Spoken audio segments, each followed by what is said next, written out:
നമസ്കാരം, നമസ്തേ തിരുവനന്തപുരത്തിലേക്ക് സ്വാഗതം.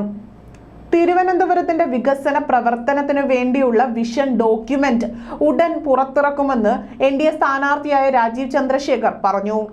വികസനം മുൻനിർത്തി മാത്രമാണ് വോട്ട് അഭ്യർത്ഥിക്കുന്നതെന്നും അഴിമതിക്കെതിരായ DK ശിവകുമാറിന്റെ സർട്ടിഫിക്കറ്റ് തനിക്ക് ആവശ്യമില്ല എന്നും രാജീവ് ചന്ദ്രശേഖർ പറഞ്ഞു.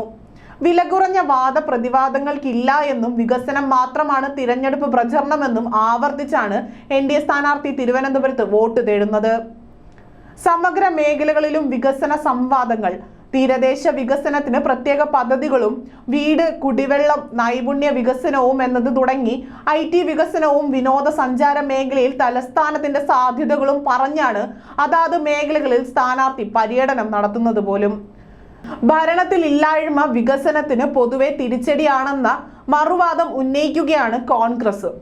15 വർഷം എന്ത് ചെയ്തെന്ന ചോദ്യത്തിന് വികസന രേഖ പ്രസിദ്ധീകരിച്ചാണ് ശശി തരൂരിന്റെ മറുപടിയും.